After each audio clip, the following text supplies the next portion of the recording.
Good. So it's a kind of good morning and a good afternoon and quite possibly a good evening to everybody. Thank you very much for joining us.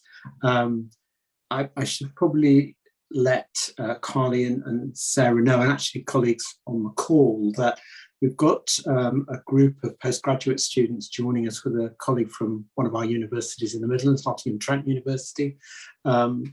They are doing a postgraduate degree in public sociology, and one of the elements of that is service learning. And our colleague Sharon Hutchins, who kind of runs that course, has got them together in a room, not hostage, but they're together in a room listening to the call and taking part in the seminar. So first of all, thank you, and I can echo Jürgen, thank you very much, Sarah and Carly, for joining us.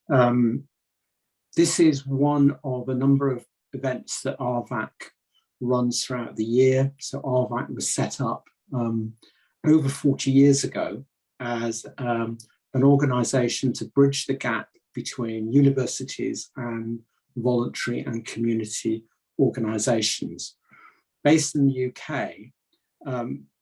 But one of the things in the last 10 years, I guess, is that we increasingly recognise is that it's important, unusual for people in the UK to say, I think at times, it's important to listen to what happens elsewhere.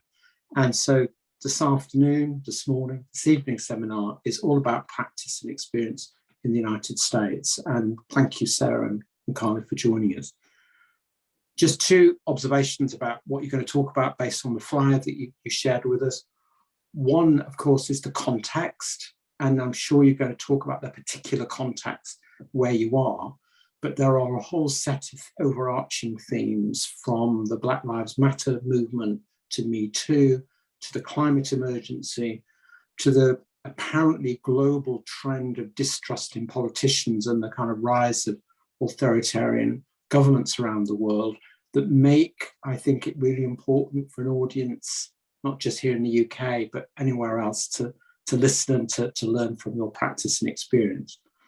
And secondly, and this is obviously the reason for the invitation, the work you've been doing in terms of trying to connect what you do in the university with what happens outside, and how one is informed by that, but also how that informs what you do as well. And it's, I think, a theme, if you like, of ARVAC, that the relationship between the university and the world outside needs to be a mutually respectful one, in which learning is shared, and it kind of works both ways. So, given that this is about participatory community development, it might seem odd if I then say we have talked about a kind of a scaffold for this afternoon and this morning's session, which is that Carly and Sarah will do their presentation.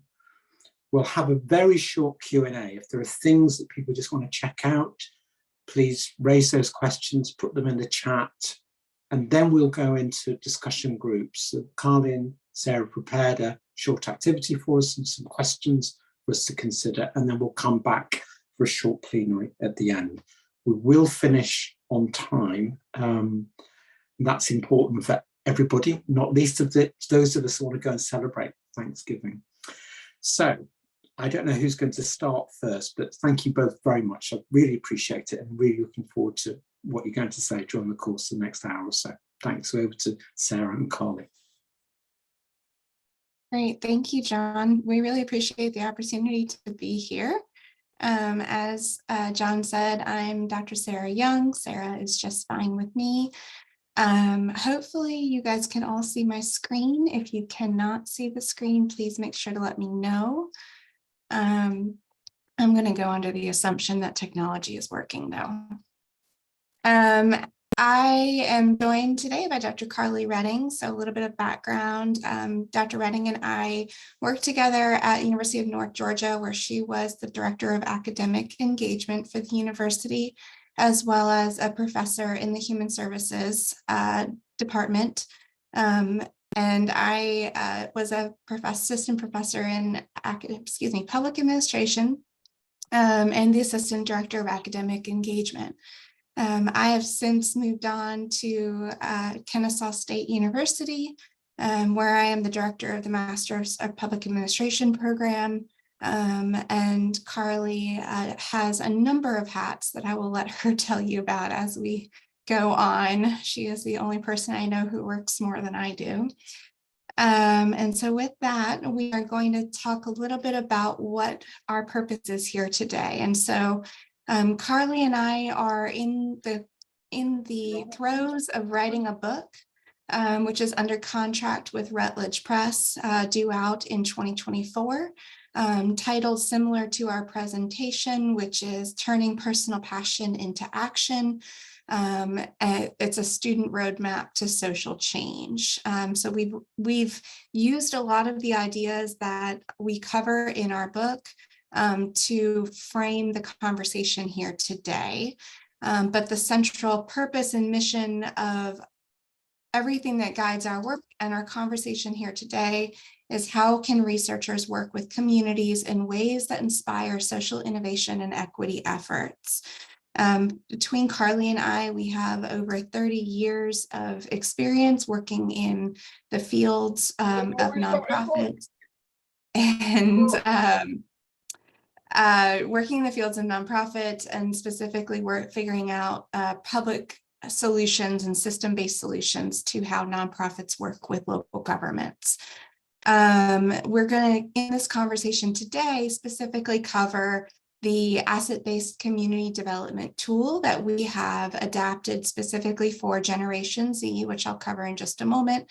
And so that is the foundation of our book, is this adaptation of what we call the ABCD model, which is a well-known model for community development. We're also going to talk a lot about the trials and tribulations of participatory research, because I think that that's a lot of the reason that people are here today, that they are interested in this idea of community-based participatory research. But it's hard to do. And so we will talk a lot about the different experiences we've had and things we've done to overcome those tribulations. And then I'll talk a little bit about reflexive latent thematic analysis, which is just a really fancy way to understand how participants in research have experienced this process. And so you can use this as a tool to evaluate your process and your experience and your participants' experience throughout this community-based participation research.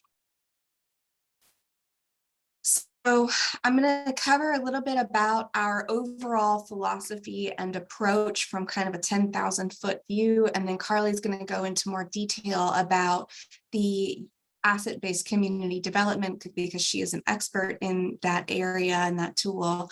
But from a 10,000-foot view, we basically look at the way that we've chosen to work with communities in hopes of inspiring change and promoting equity by using a model that we developed, which is this ABCD for Gen Z. So ABCD is a well-known model, but we've retooled it specifically for this upcoming generation, because that's primarily who we work with in the university settings. So we take the foundational approaches to community development, and we've applied this modified version of asset-based community development. And then we've used the core foundation of community development, which is the belief that people can work together to shape their own destiny if given the opportunity to participate in a free, open, and non-threatening environment. So that's the foundation that we operate from. And then we take ABCD, which is about people coming together to make things better where they live. And it's about growing community from the inside out. So really focusing on not labeling and defining people by their problems, but respecting that every single person has something to give in the process. So ABCD is a positive, glass half full approach. Instead of looking at deficits and defining by needs, ABCD looks at assets, or our gifts, meaning what we were born with, our skills, meaning what we've learned, and our passions, meaning what we care about, and what we can teach other people. So, for example, ABCD takes a look at the skills of the local residents, the power of local associations and clubs, the resources that are available for public private, and nonprofit organizations, the physical resources of the local place that you're operating within, the economic resources of local places, and the stories and the heritages of the local places. And that's a very important part that we're going to talk more about as we get into later in the presentation. And so we've adapted this ABCD model for Generation Z, meaning those that were born between the years of 1997 and 2017, by accounting for grit, which is a concept that has been designed and measurements validated by Angela Duckworth. And it captures both passion and perseverance for long-term and meaningful change. And so we've added this grit component to ABCD because we see a lot of grit in Generation Z, and that adaptation allows for Generation Z to then channel their deep beliefs and the achievement orientation of their generation. And so I want to talk a little bit about Generation Z and why we feel it was necessary to adapt ABCD specifically for them. Generation Z is one of the most prevalent generations that we have of any of the generations across the world. And so this is not specific just to the United States, but here in the United States, Generation Z, as you can see from the world map, actually makes up kind of the lower end. It's about, and by that lower end, there are 84 million Generation Zs in the United States, and that makes up just over 25% of the US total population. So if they are, according to this map, the lower end in the United States, you can see how prevalent they are in other countries across the world. We are seeing Generation Z rise rapidly. And so there are not a lot of models and tools designed specifically for this generation, and even more specifically for community development. So when we pitched this book to Rutledge, they were very, very excited, and they jumped right on it because there is such a need for things that are geared specifically to this generation. And why is this generation so different, and why do they need their own tools? It's because they hold very different beliefs, engagement preferences, social concerns, and leadership styles from any of the previous generations. So C. Miller and Grace in 2017 wrote this quote that says, social justice issues prominent in their lifetime, such as the legalization of same-sex marriage and the Black Lives Matter movement, as well as policy debates on immigration, religious freedom, transgender rights, women's rights, have fueled the fire for many Generation Z students to strive for equal human rights. And if you think about it, Generation Zs have probably seen as much in their short lifespan as the silent generation, being those that were born and experienced World War II. Think about the pandemic in the last couple of years, as well as they saw the introduction of the iPhone. So they have had a lot of different experiences in their lifetime in terms of amounts of social change, as well as technological change that have not been experienced by previous generations. So they tend to be overall a very highly achievement-oriented group of young individuals. They are the most educated generation to date, and more ethnically and racially diverse than any of the previous generations. And perhaps their most defining quality, Generation Z students really deeply believe in their abilities and their power to be able to change the world. And so Carly and I really wanted to tap into that by helping to provide them with the tools. And this came about from a group of students that we led, and it kind of spawned, the idea for the book at least spun from the students that we led, because this is what we saw and what we experienced with this group of students. So this group of students, which we eventually came to formalize under a student group at the university called VOTE, or Voice of the Emancipated is what it stood for. They wanted to help out with the 2020 elections. They were very passionate about the 2020 presidential elections in the United States, which, if any of you are familiar, that was the election that President Trump was voted out of after one term.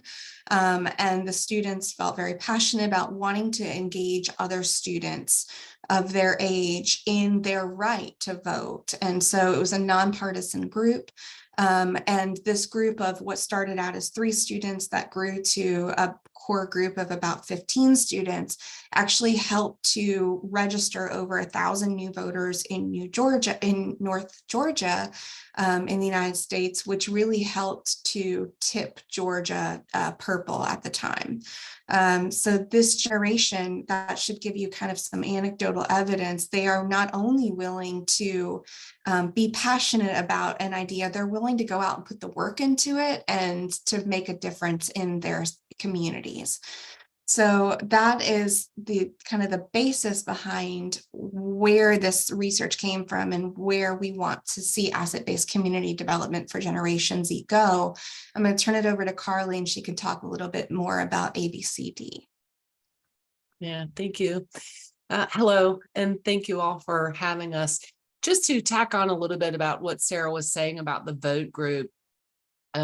We recently got the statistics in, and just for our university population of students, and I'm not necessarily saying this is credited just to the vote students alone, but it actually increased the number of students on our campus that are voting by almost 17%, which I think is really pretty amazing when you're talking about a small community like a university. 16% of voting rate increase is pretty impressive.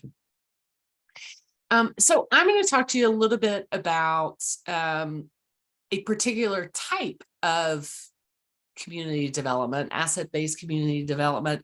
I think historically, most of us, most agencies have resorted to implementing community projects that are based on really a needs-driven model in an effort to address all different types of social issues, right? And by utilizing that and utilizing needs assessments, which we are still doing, we still teach at the university level.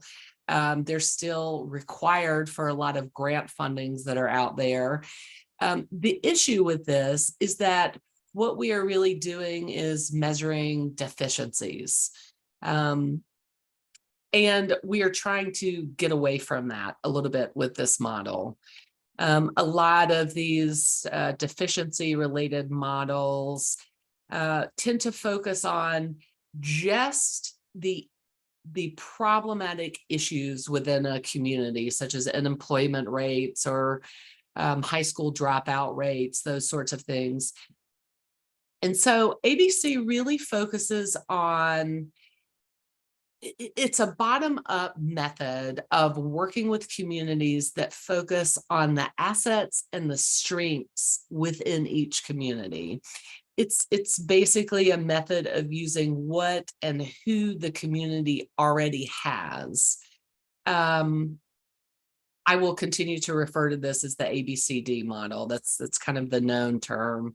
So ABCD deals with mobilizing local communities and ensuring very strong community values. With this approach, it is the center of a pretty large growing movement that considers local assets as the primary building block of sustainable community development.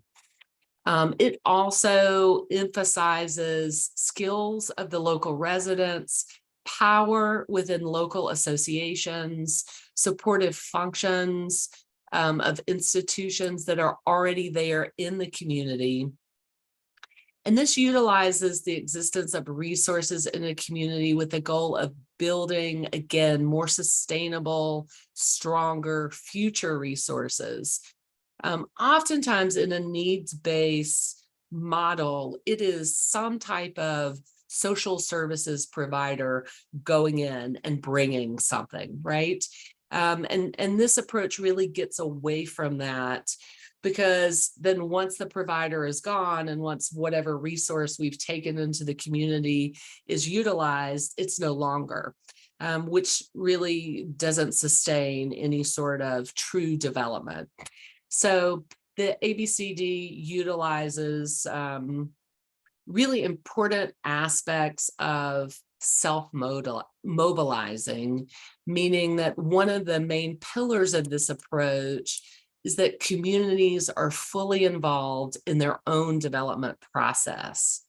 And this enables communities to identify their own needs and problems. And we're going to talk about this a little later in the presentation about what that actually means, right? It enables them to identify their own needs and problems, not us as some type of expert going in and doing that. And it really allows the communities to build from the inside out, which Sarah talked a little bit about earlier.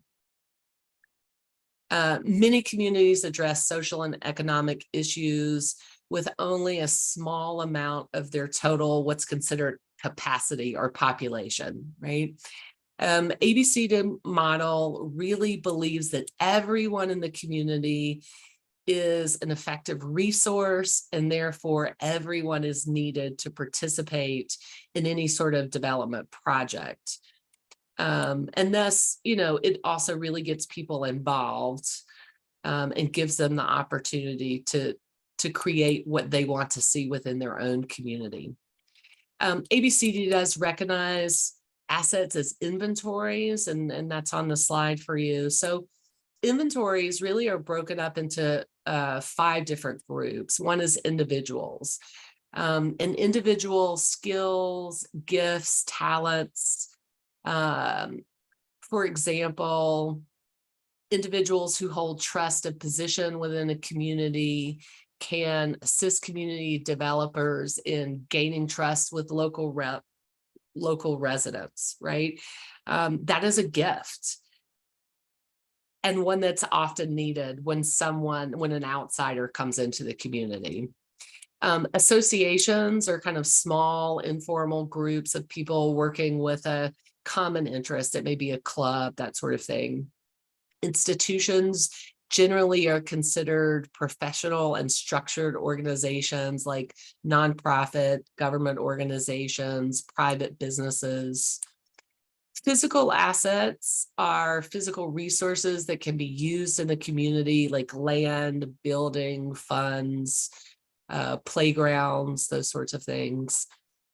And then connections, the relationship between the community developer and the citizens within the community. Community development is defined as the process where community members come together to take a collective action to solve some type of problem. And therefore, we want everyone to have ownership of that, and we want everyone participating, or the truth is there's no real development that's happening. In all of the research on community development, it's been pretty clearly acknowledged that ABCD is the model that is person-centered. It is a tool that focuses on really encouraging community participation, involving community in decisions at all levels, and encouraging the community to identify, again, their own needs, with the overall goal being a link to kind of micro and macro assets within the community. So the other piece of this is it is kind of community driven, right? Which means you're using their own local knowledge, their own local culture, their own local resources and local skills, local processes, which are exceptionally helpful and also somewhat problematic. We'll talk about this a little bit more when we get to some of the trials and tribulations, because sometimes this using all of the local resources is a little bit more difficult for community developers, but it is a positive for the community. And one way of doing this, Sarah, if you'll flip the slide, please, ma'am. One of the ways to do this is really by utilizing asset mapping, which is a method of research that was, again, originally developed with ABCD. I particularly really like utilizing this as the starting process in a development project because it really allows the community to explore, to describe, and to map out literally on paper the assets that we can then use to develop solutions for whatever the specific social issue is within their community, right? Whether that be homelessness or hunger, access to healthcare, whatever that might be. This mapping approach really emphasizes positive ability, capability, capacity of the community to identify true relevant issues, and then to develop solutions. I'm going to ask you to flip back and forth for just a second. Sarah, can you flip ahead? So this is kind of, yeah, right there. This is kind of what an asset map would look like in a typical project, right? They are literally putting kind of pen to paper in order to say, hey, these are all of the assets, all of the positive points that we have in our community, right? Whether it is associations or institutions, skills that people have. I think it is, instead of looking at a needs assessment, you're looking at this that really shows everything that is available to someone in the community. We have a tendency, and people living in a community have a tendency to not see those things, right? We have a tendency to not think of the Boys and Girls Club or the YMCA or the local library as a true asset, when the truth is they are for a lot of different reasons. But in this typical kind of ABCD process, community asset maps evaluate asset data, mobilize assets for development, and then really assess development efforts and strengths of the connection within community members. Although this can vary a little bit, the key components are its focus on assets rather than deficits in a participatory approach, right? So everyone within the community is working on this together. And these assets really can be tangible things like, as I said earlier, playgrounds, community organizations, churches, libraries, so on and so forth, as well as intangible assets, which sometimes end up being the most utilized, which are things like cultural traditions or even social support networks. Additionally, it includes skills and capacities of individuals.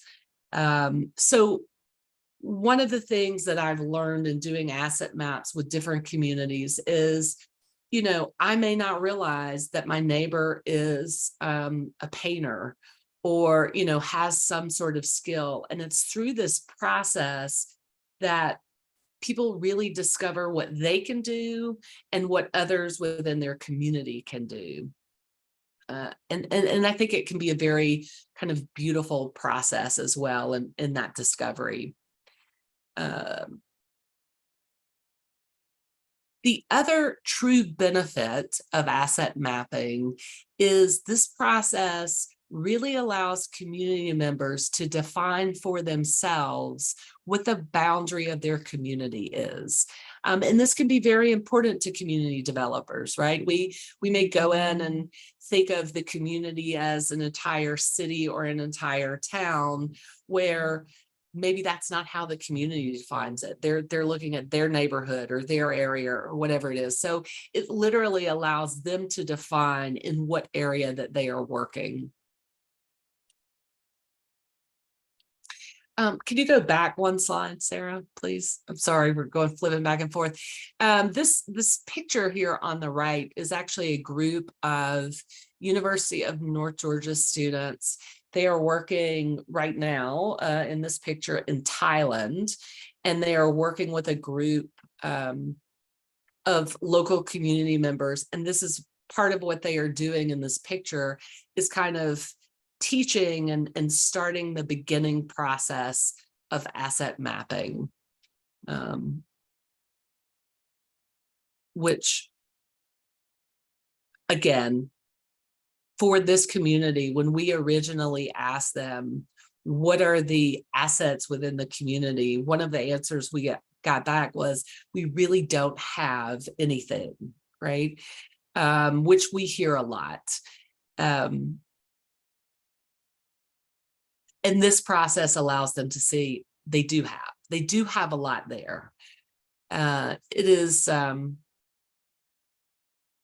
often from a grassroots participatory action research perspective, where a community learns or gains the knowledge of what their own concerns are, right? And by participating in this mapping process, it can become somewhat of an intervention. It builds trust among community members. It helps them view their community in a very different manner. And it also really helps encourage community pride by thinking about all of the strengths instead of all of the deficits.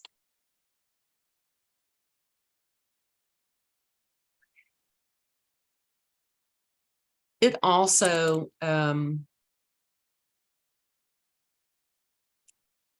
other than just a springboard for kind of what I would call community action, it is a learning approach. It helps mobilize and sustain positive change, right? Kind of in traditional approaches, again, attention is generally focused on ways to attract businesses or grants or jobs. And these are often important and desirable, but it's also important to consider everything, proper timing, and within proper context. Considering outside resources really should be our last approach to any sort of community development project. And only once a community has inventoried and kind of mobilized its own resources should we consider filling any sort of gap by bringing in outside resources. And this map both helps us really think about ways of avoiding bringing anything in, but just utilizing what the community already has.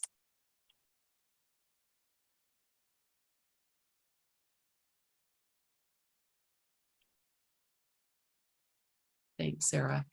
So one of the things, and we're going to come back to this a little bit toward the end of the presentation, this is really one of my favorite activities to do with community members as a part, or as a stepping stone, I should say, to developing the asset map. And this is an activity where you have people really think through, talk through, physically write down, what are my gifts? What are the gifts of the head? What are the gifts of the heart? And what are the gifts of the hands? And just to give you examples of that, like a gift of the hand would be something like I talked about earlier, like painting, right? A gift of the heart is when Sarah talked a little bit earlier in the beginning of the presentation about passions, right? What are our passions for our individual community? And then head, how do we think through what are things that I bring? What knowledge do I bring that the community could then utilize? And toward the end, when we go into discussion, I'm going to ask you, I'm going to bring this back up and ask you to really think about, okay, what are your gifts? Gifts of the hand, right? Whether that's cooking or cleaning or carpentry or whatever it is. What is it that you know? Like, do you know how to run a meeting? Do you know how to, I don't know, fundraise? Do you know how to put together a slide presentation, right? Those sorts of things that others may not know. So we're going to talk a little bit about this more in depth, but I like this activity. It really brings the community together and they bond before they go into the asset mapping. And I was telling Sarah earlier, I put this picture that is on the screen up because I've used this method with a lot of different students. I've used this method in a lot of communities.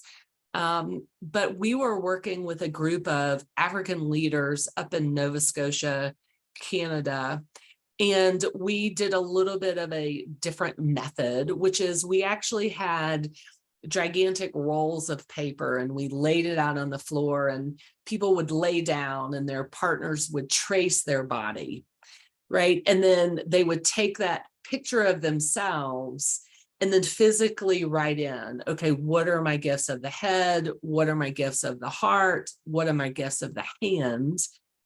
And then we utilize kind of the leg space to say, whatever place I'm coming from, whether it's a nonprofit organization or some sort of institution or university, what is it that my organization currently has that is considered a resource, right? And they put that in the legs. What resources do we have that we are either utilizing or that we potentially could utilize along with these gifts that we have? And it becomes a very powerful motivator into really getting people to clearly think through what it is they can contribute to their own community, which then gets them thinking about what are things that are really assets that could then go on this map. So again, we're going to come back to that in just a little while.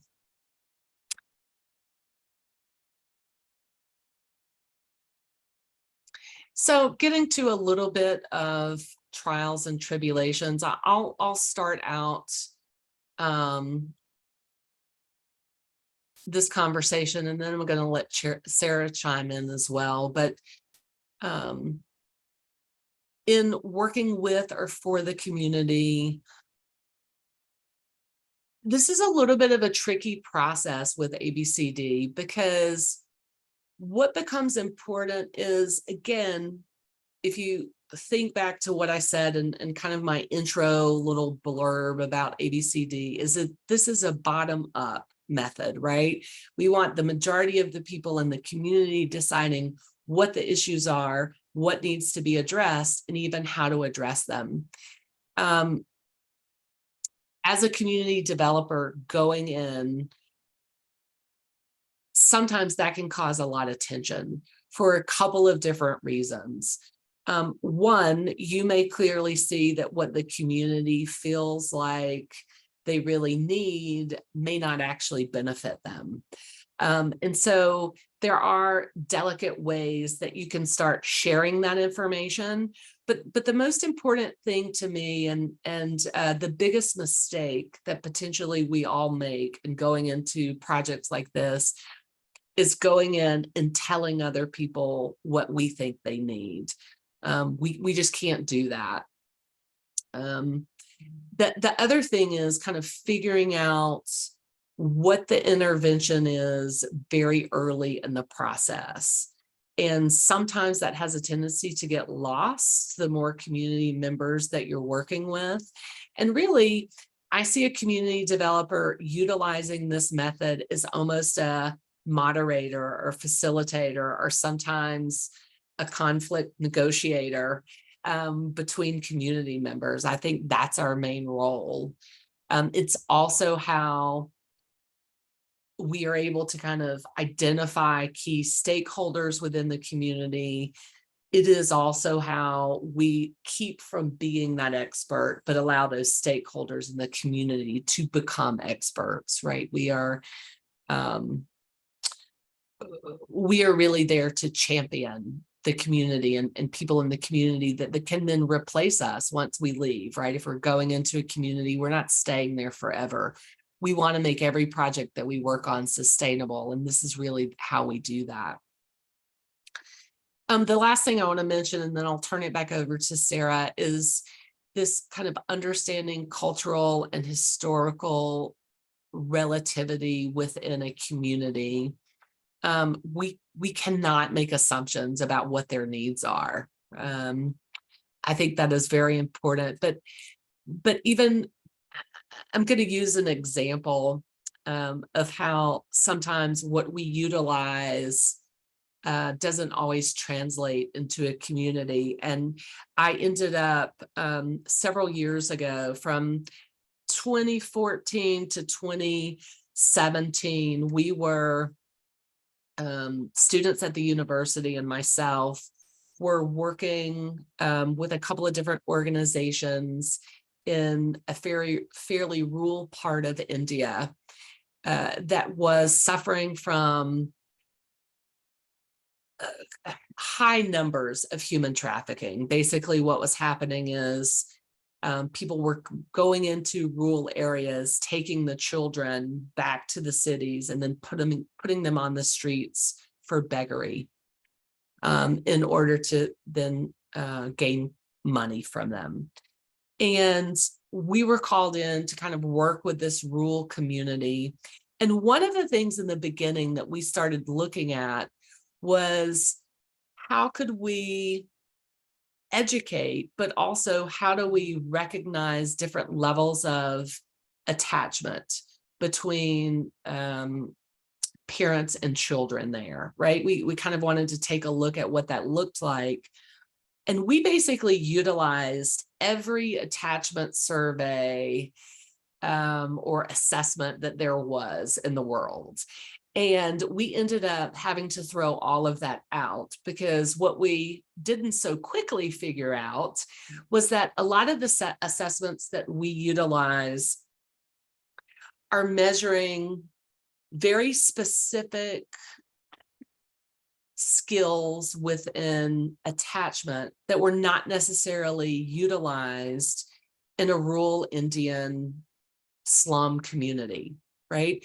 So there's no measurement of assessment out there that really looks at how does the mother protect her child, right? And that is what a large portion of attachment is in this particular community that we were working with.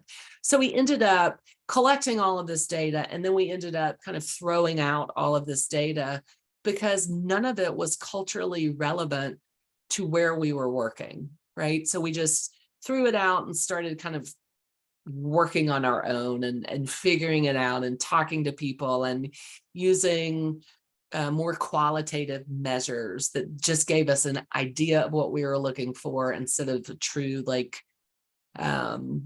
assessment.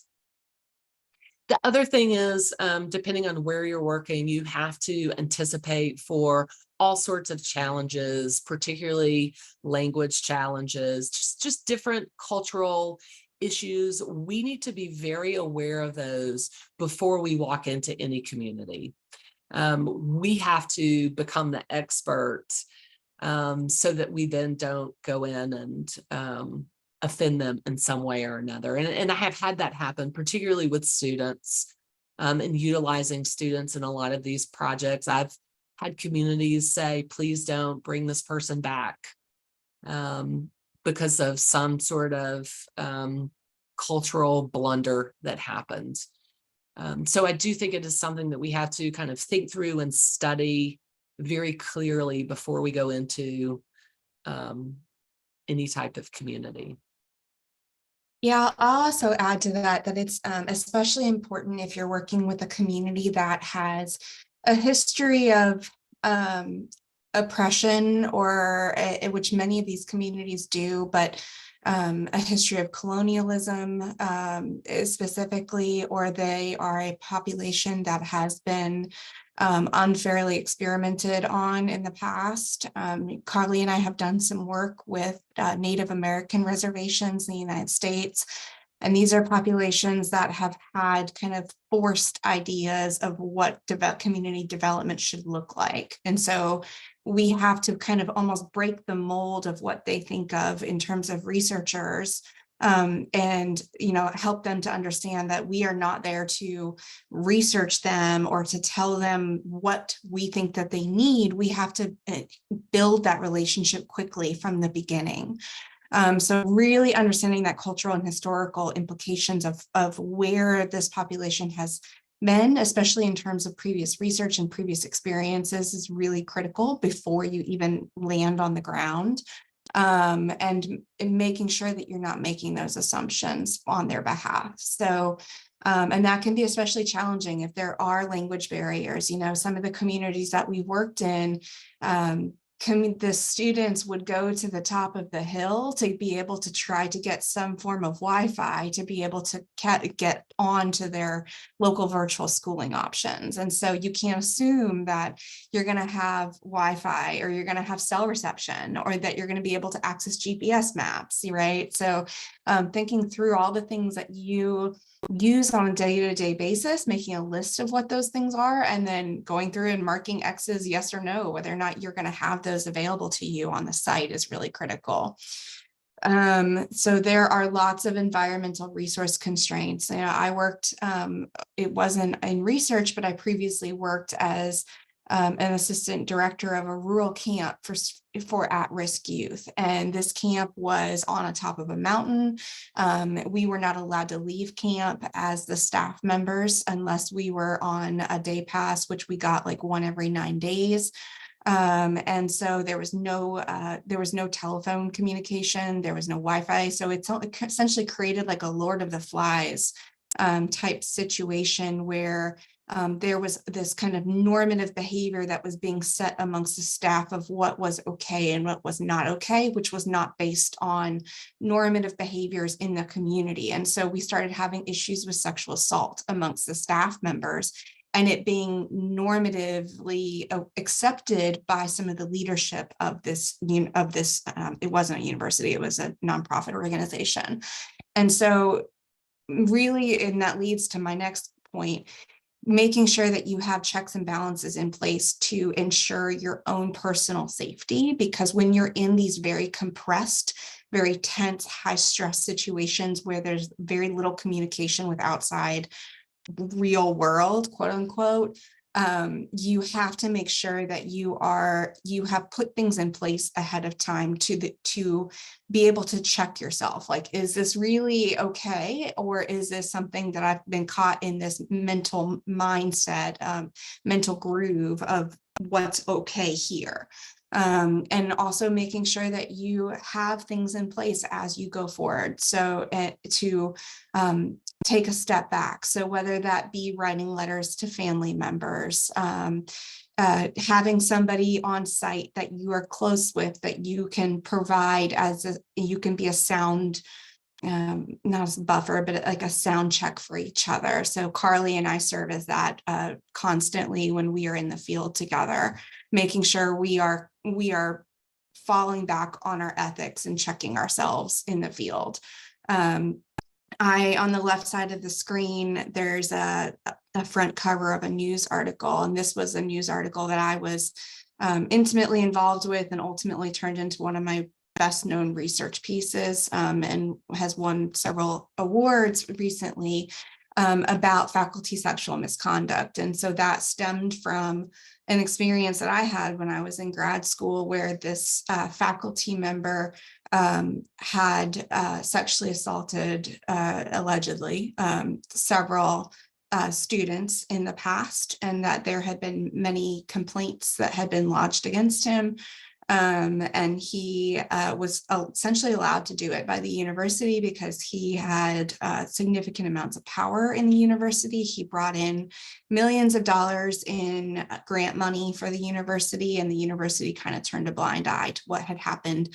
And there had been, once we kind of went through and started figuring out what had happened, and this was done by a group of students, no less, at the time, we found out that there had been well over a dozen victims that we could identify over a period of 30 years, and that there had been multiple complaints that had been what turned out to be erased from his HR file over time. And so, but before we did any of this group of students that worked together, and former students and alumni of the program, we made sure that we ensured our personal safety, because this was a very, very powerful person in our field. I witnessed him assault a student when I was a grad student in the program.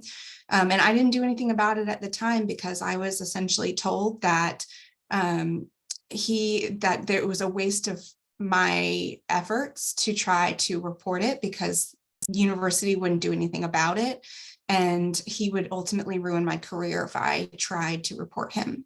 And so I waited until I graduated from the program, and then a group of us made sure that it was publicly known that this had been going on for a long period of time. And before I did that, though, I called the president of my university, I called the head of legal, I called my department chair, and I told all of them that I was going to do this. I was going to come out with this story. Asked if they would support me in that. And so I was told that they would absolutely support me, and that there was a group of students that had kind of built their careers off of this faculty member that we were concerned that were now very prominent members in our field, that we were concerned were going to backlash against us for coming out with the truth of what had happened. And that if any of those students went after me publicly, or former students, they're all now high ranking in the field, came after me, then the university would essentially order cease and desist orders. So making sure that I put those safety nets in place to protect myself and protect my career and protect my family who depends on my career is necessary, because you have to, at some point, put your own personal safety first is really critical. And I know we are over time, and we want to get to questions and answers, as well as have that discussion in small groups. So I'm just going to really quickly discuss ways that you can evaluate experiences. And so one way that we have done this, and we've built the curriculum that we are basing the book on, is reflexive latent thematic analysis, which means that after the fact, we go back and we look at what the participants' experiences were throughout the process. And so this is not only our students' experiences, but also the experiences of those from the community as well. And so first step is to create a protocol so that students can reflect on their experience, or participants can reflect on their experience. I put 2 links on here that I think are really good.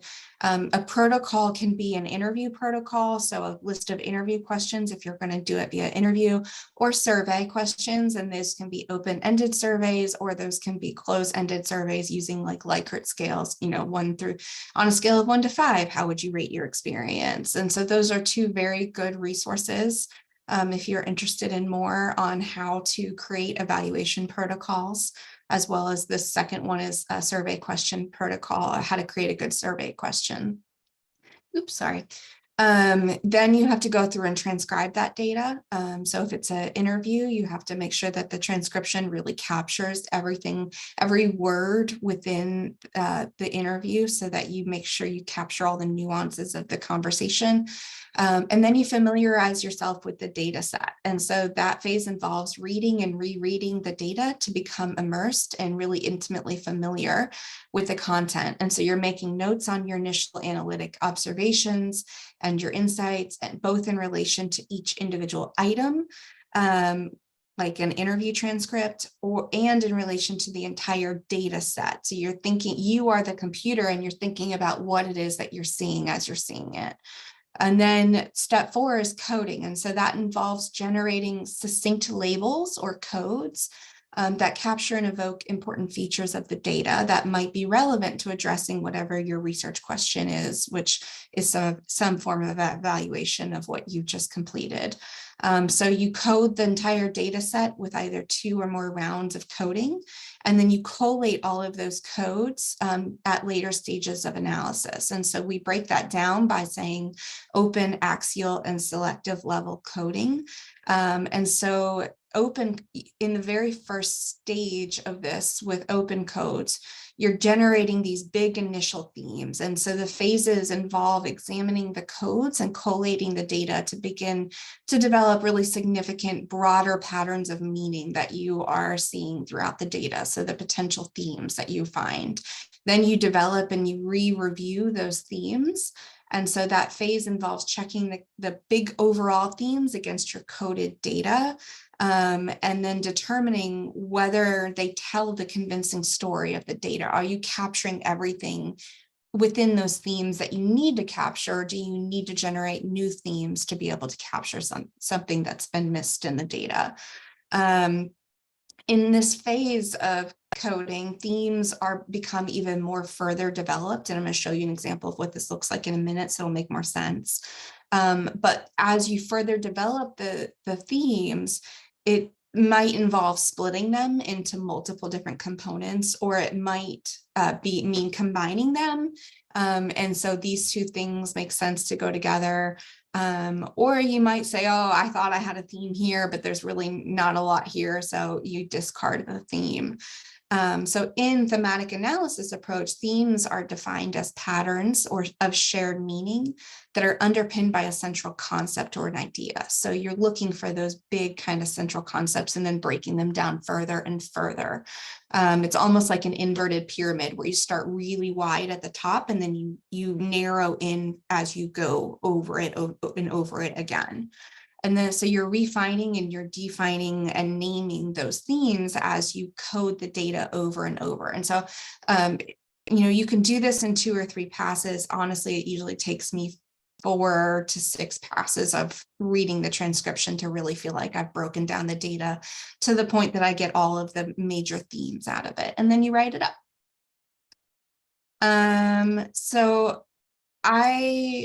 For the sake of time, I won't cover this chart, but I'll be happy to share the slides with anybody that's interested.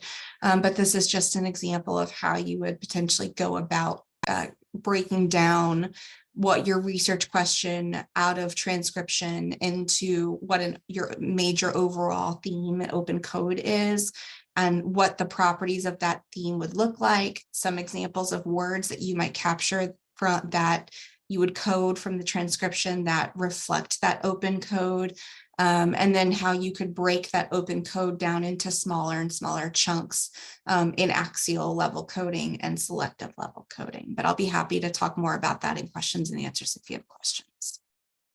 And I think that leads to our discussion question. John? Hi. Hi. Okay. Have you that presentation? Yes. So do we still have time to do some small groups? We do. But what I'm going to suggest is that we move straight away into the small groups, maybe spend 20 minutes there, and then perhaps come back for any questions, and so that we finish at 1/2 the hour, if that's okay. I'm conscious, both of you and Carly, but everyone else as well. So Carly, do you want to remind us of the exercise that you want us to do? Yeah, so there's the questions What that are we our have gifts? up. Yes. So the questions that we have up, obviously, we want you all to think about that. But in thinking about the hand, head, heart exercise that I was talking about earlier, one of the things I would like you all to do in the beginning, really before you start discussing the question, is however you want. If you want to just write it out on a piece of paper, I actually suggest drawing yourself. There is something about putting pen to paper that actually makes a difference with this activity, but then at least coming up with one thing from the hand, from the head, from the heart, that you believe you are good at, that what it is that you possess. And I want to talk a little bit about that when we come back, and then as well as these 2 questions. Okay, so the 2 questions: how do we foster research with societal impact? How can researchers work with communities in ways that inspire innovation? And let's start with, what are our gifts? So, Jürgen, do you want to put us into rooms? And I'm going to suggest that we come back at